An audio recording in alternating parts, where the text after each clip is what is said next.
It's the question that drives us here. It's the question that brought you here. You know the question, just as I did. What is the Matrix?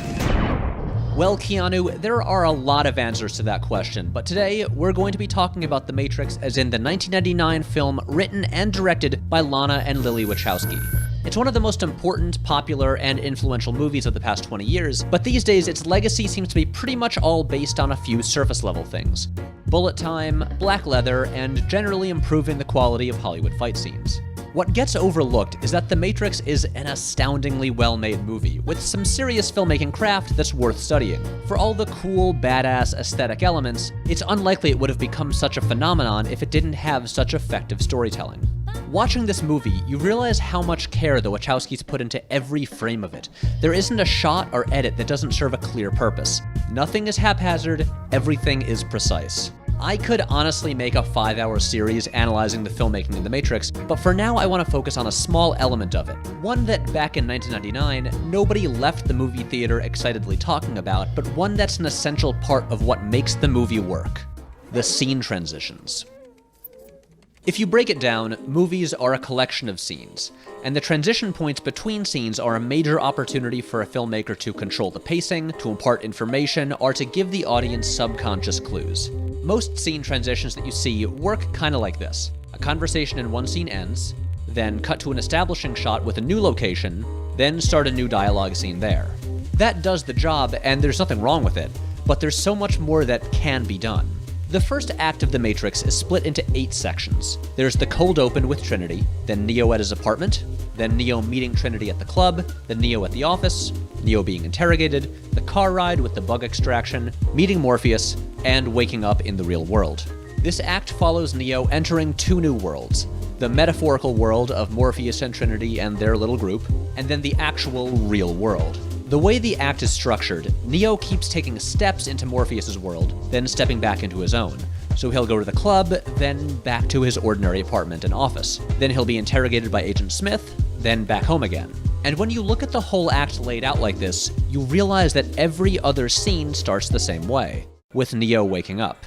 The idea of waking up is basically a mantra in this movie. You have the look of a man who accepts what he sees because he is expecting to wake up. I mean, the final scene is set to the song Wake Up by Rage Against the Machine. And along with waking up, there's the recurring idea of dreaming. You ever have that feeling where you're not sure if you're awake or still dreaming? So before these are actually discussed in the dialogue, how does the movie lay the groundwork for these ideas? Through the transitions.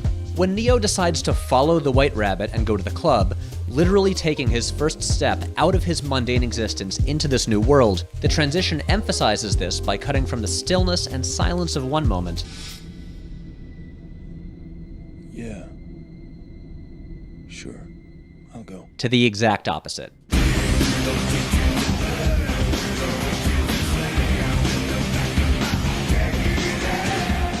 Immediately we're hit by movement and a wall of sound, which make it clear that we're in a very different place. And how does the movie shift us back at the end of the scene? Well, during the scene, the background music subtly shifts from Dragula to Minefields by The Prodigy. Who are you? My name is Trinity. As Neo's conversation with Trinity reaches its end, the music builds, with a repeated noise that seems like it's part of the music, but that we will momentarily realize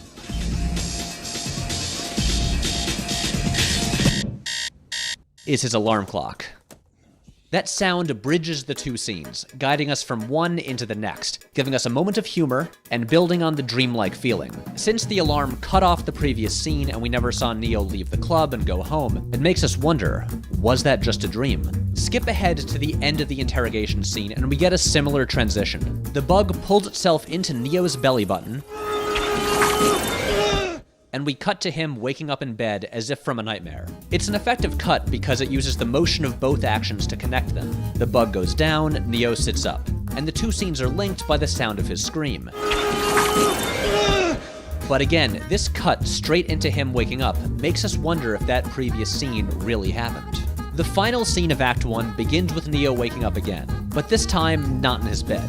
To get there, the camera, imitating Morpheus's words from earlier in the scene, essentially tumbles down a rabbit hole, and by rabbit hole, I mean Neo's throat. The shot plunges into blackness, and then, for the first time in his actual body, Neo wakes up. Before this, each time he had woken up, he had stepped a little further into a new world. And now as he wakes up, he has entered it completely. Okay, I want to jump back and talk about the movie's first two transitions, the ones on either end of the cold open where Trinity escapes the agents. The first begins with the camera moving through the three-dimensional space of computer code, through a void, and into the hallway filled with police officers. The following one has the camera diving into the mouthpiece of a phone, then pulling out through the screen of Neo's computer. On first viewing, those seem like examples of the impossible CGI-aided camera move that became popular in the late 90s, but the truth is that they're providing important visual information that will make sense later on, and especially on a second viewing. We learn that the Matrix code actually makes up everything in this world, as exemplified by Cypher's line, I don't even see the code. All I see is blonde, brunette, redhead. And of course what Neo sees in the climactic scene.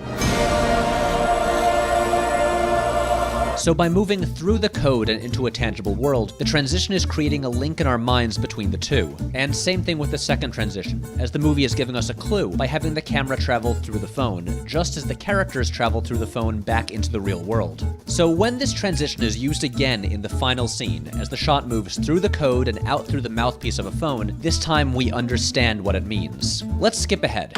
In Act 2, things slow down a bit, as Neo spends a lot of time learning about the history of the Matrix and how things work. But when the Wachowskis want to pick up the pace, they use transitions to do it. Several of these are what David Bordwell refers to as the hook, an audio-visual texture linking an element from the end of one scene to one at the beginning of the next. So when Neo utters his classic line, I know Kung Fu, Morpheus replies, Show me. and with a flash to white accompanied by a sound effect, we're now in a dojo with both of them clad in martial arts attire. Our minds immediately connect the iconography of the location and clothes to Neo's previous lines, so this jump forward makes sense to us. It's efficient storytelling. A few scenes later, in the agent training program, there's a similar transition with a line of dialogue providing a hook to a new scene. Morpheus gets a phone call, Tank says, We got trouble. and boom, we're suddenly mid-chase, with the music announcing the urgency of the situation. There's a lot of talking in this section of the movie, which isn't a complaint. I think this is an example of really effective exposition, but it's important that the Wachowskis know when to use these transitions to pick up the pace and grab our attention. Further ahead in the act, transitions are employed to emphasize Cypher's betrayal. In the scene where he chats with Neo, they drink a gross homemade alcohol. Good shit, huh?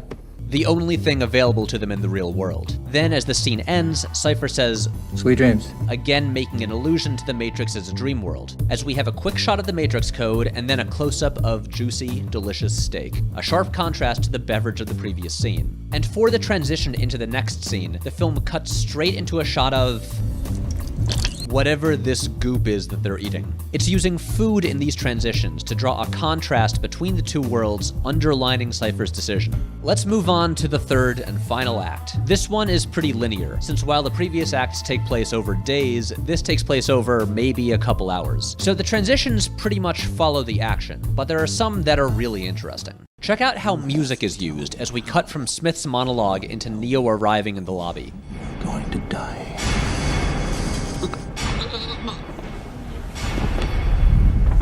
There's this metallic percussion that's synced exactly with Neo's footsteps. Because of the link between the sound and the action, our mind connects the two, and since the sound began in the previous scene, it retroactively gives the impression of Neo marching forward concurrently with Smith talking. Much of this sequence is split between two lines of action, Neo and Trinity moving through the building, and the agents with Morpheus in the interrogation room. To create a link between the two, the Wachowskis used some clever transitions.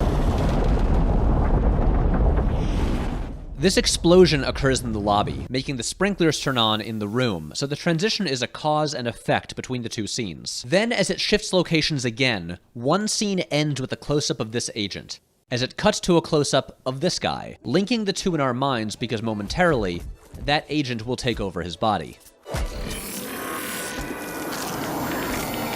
Way back when I was in middle school, The Matrix was the movie that made me want to make movies. If you had asked me why at the time, I would have told you something about how awesome it was and how much I loved the fight scenes. All of that is still true, but what I definitely couldn't articulate back then is that a large part of why this movie is so engaging is that you're watching two filmmakers in total control, using every tool at their disposal. The Matrix is a pretty ambitious movie. In a little over 2 hours, it has to establish multiple levels of reality, the mythology of a future world, its rules, create a mystery, and also tell an exciting action thriller story. For that to work, its storytelling needs to be efficient, and this is a great example of how much heavy lifting can be accomplished simply by knowing when to end a scene and what shot to start a new one on. This is a testament to what can be done when you refuse to be lazy with your filmmaking. Oh, and check out how they use a match cut to quickly move us between two planes of reality. This will feel a little weird.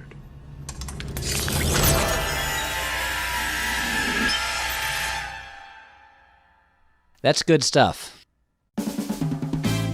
Hello guys, and thank you for watching. Now, halfway through making this, I remembered that there's a really good Nerdwriter video about the transitions in Scott Pilgrim vs. the World.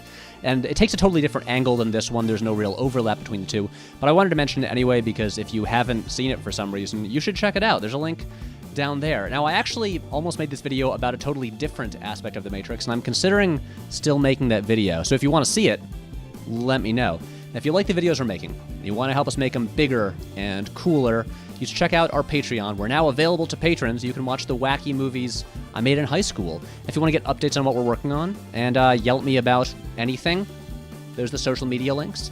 And I will see you here next Wednesday. Also, I pretty much never use my Tumblr for anything other than posting these videos. Is there anything I could be using it for? Is there like supplementary material I could put there that you'd want to see? Let me know.